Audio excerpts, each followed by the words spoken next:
Hello friend, कैसे हैं आप लोग। आई होप आप सभी लोग बहुत अच्छे से रहेंगे। इस ट्यूटोरियल में मैं आपको रोम के बारे में बताने जा रहा हूँ। कंप्यूटर के अंदर रोम क्या होता है।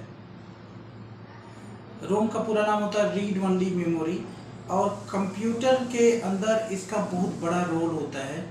ये ट्यूटोरियल पूरा देखने के बाद आपको पूरा समझ में आ जाएगा कि रोम का फंक्शन क्या होते हैं, रोम के कितने टाइप्स होते हैं।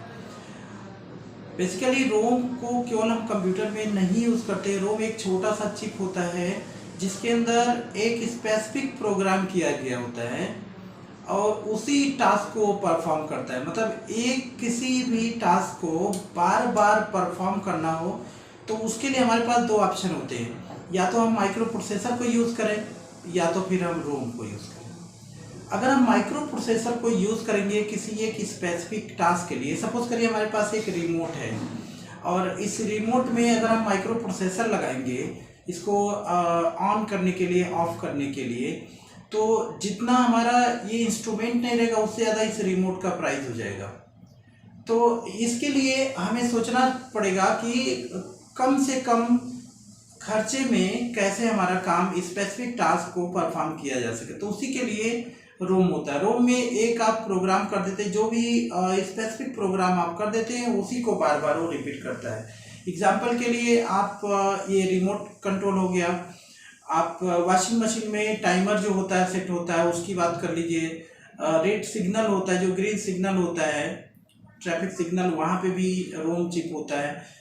ठीक है, ऐसे जहाँ भी एक काम को जहाँ बार बार रिपीट करने की ज़रूरत पड़ती है वहाँ पे हम क्या कर सकते हैं, उस प्रोग्राम को हम किसी एक चिप में हम रख सकते हैं।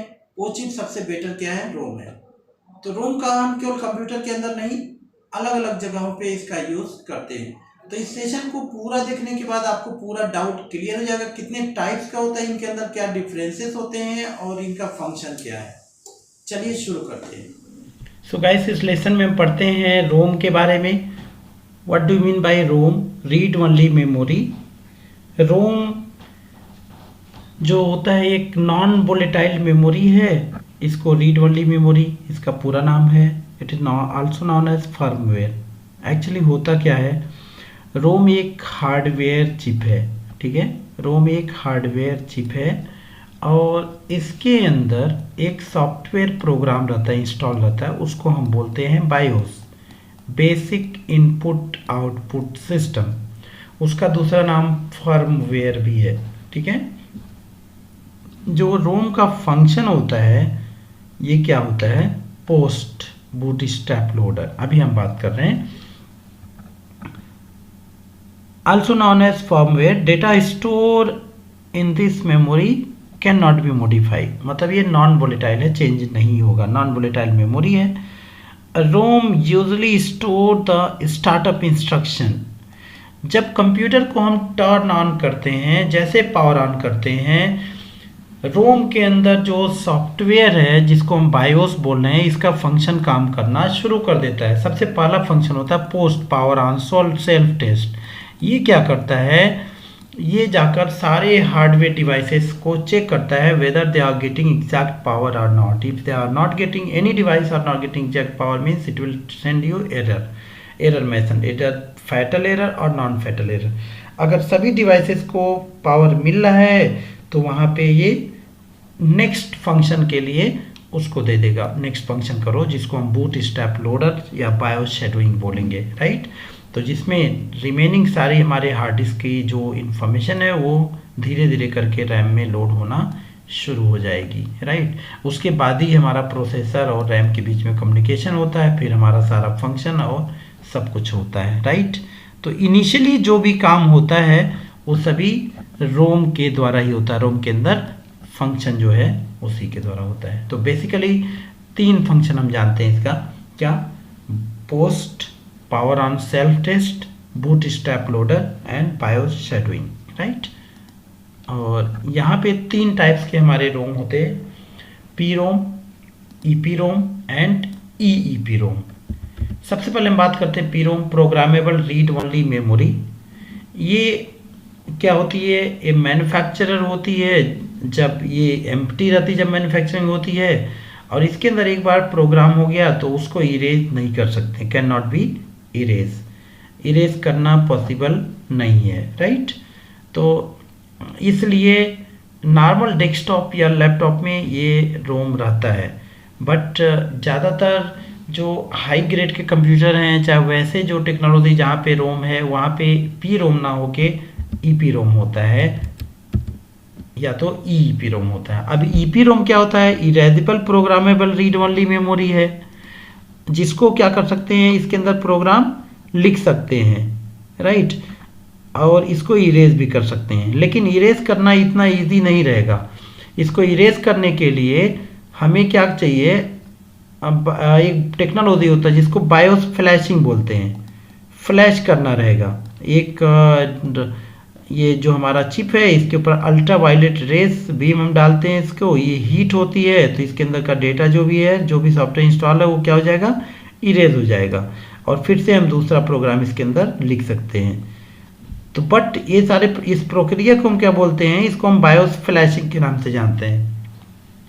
But it's quite difficult, it's not simply, right, we can not do it's easily, right, easily नहीं कर सकते इसको हम, ये बहुत डिफिकल्ट है। The machine, BIOS flashing machine also is very expensive, right. जो प्रोसीजर करने वाली मशीन है जो करती है वो बहुत एक्सपेंसिव रहती है, तो नॉर्मली हम इसको नहीं कर सकते। बट अगर हम बात करते हैं ईईपी रोम की, तो वो इजिली हम लोग कर सकेंगे, राइट। तो इसीलिए ईईपी रोम सबसे लेटेस्ट है, erasable, electrical erasable programmable read only memory, जिसको इजीली हम डेटा इसके अंदर लिख सकते हैं, इरेज कर सकते हैं, फिर से हम लिख सकते हैं, मतलब data easily can be modify, right. तो ये चीज़। अब हम बात करते हैं कि जो ये रोम होता है इसका यूज़ कहाँ कहाँ होता है। केवल क्या कंप्यूटर में ही होता है? जी नहीं, it's not only using in computer, computer के अलावा कहाँ कहाँ यूज़ होता है रोम। रोम मैंने बताया आपको क्या होता है। रोम एक हार्डवेयर चिप है, इसके अंदर एक सॉफ्टवेयर प्रोग्राम है, जिस सॉफ्टवेयर को हम क्या बोलते हैं, BIOS, basic input output system, उसको फर्मवेयर के नाम से भी जानते हैं। तो जब काम होता है ना, तो इसके अंदर का बायोस ही काम कराता है, सारा कुछ जो सॉफ्टवेयर है इसी का फंक्शन काम करता है रोम के अंदर। रोम तो एक हार्डवेयर है, उसके अंदर जो ये काम जो कराता है वो फंक्शनिंग, जो बूटेबल, बूटिंग प्रोसीजर, इनिशियलाइजेशन, जो भी काम कराता है बायो, ये रोम का नाम देते हैं रोम का, लेकिन कराता कौन है, बायोस कराता है। जो भी सेटिंग होती है सब कुछ बायोस के अंदर होती है। तो बायोस के बारे में हम लोग जानेंगे, बायोस का लेसन आएगा तो हम जानेंगे उसके बारे में पूरा, हम प्रैक्टिकल भी कराएंगे उसका, आपको समझ में आ जाएगा, राइट। अब हम बात करते हैं यहाँ पर कि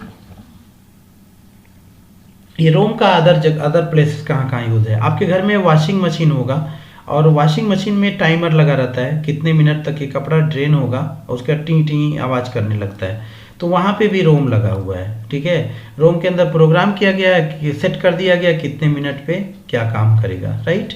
और इसके अलावा रिमोट आपके पास है, टेलीविज़न का रिमोट है, रिमोट में भी ये रोम लगा हुआ है, रोम चिप। अब सोचिए हर जगह प्रोसेसर लगाएंगे तो कितना एक्सपेंसिव हो जाएगा। एक रिमोट 100 रुपये का आएगा, एक प्रोसेसर 5000 रुपये का आएगा, तो कहाँ से काम चलेगा। टेलीविज़न से ज़्यादा हमारा रिमोट का ही प्राइस हो जाएगा। इसीलिए प्रोसेसर की जगह पे जहाँ पे सिंगल फंक्शनिंग काम होता है वहाँ पे हम रोम से काम चला लेते हैं। रोम के अंदर, रोम एक चिप है, उसके अंदर प्रोग्राम हम डाल देते हैं, जो हम प्रोग्राम डालते हैं उसी के अकॉर्डिंग वो काम करता है। दैट मीन्स आप ये समझने की कोशिश करिए, ये सारा जो खेला होता है ये सभी प्रोग्राम का होता है, राइट। तो जो हम चाहते हैं कंप्यूटर को वही हम कराते हैं, जो भी मशीन को हम चाहते हैं वही कराते हैं, हम तो प्रोग्राम डाल देते हैं, वही काम वो करता है। उसके अलावा रिमोट है, टेलीविज़न का रिमोट है, जरा आप फैन को ऑन करके देखिए, फैन चलता है क्या? नहीं चलेगा ना, क्योंकि वो टेलीविज़न के लिए केवल बना है, उसी के लिए सेंसर लगा है, उसी को केवल रीड कर पाएगा वो, राइट। तो इसीलिए जो होता है उसके रोम के अंदर केवल सिंगल फंक्शन होता है, जो कोडिंग की गई है उतना ही काम करेगा, ओके। तो प्रोसेसर ये नहीं हो सकता है। ऐसे ऐसे बहुत जगह पे, रेड लाइट पे, ठीक है, बहुत सारी जगहों पे रोम लगा होता है। रिमोट कंट्रोल कार होता है जो बच्चों का, उसमें भी रोम लगा हुआ है, राइट। तो not only computer, different places we use that, okay, in different way. तो रोम होता है जहाँ पे सिंगल फंक्शन है, ओके। तो आई होप आपको रोम के बारे में समझ में आ गया होगा, और इसका प्रैक्टिकल हम देखेंगे बायोस का, बायोस चैप्टर में, ओके।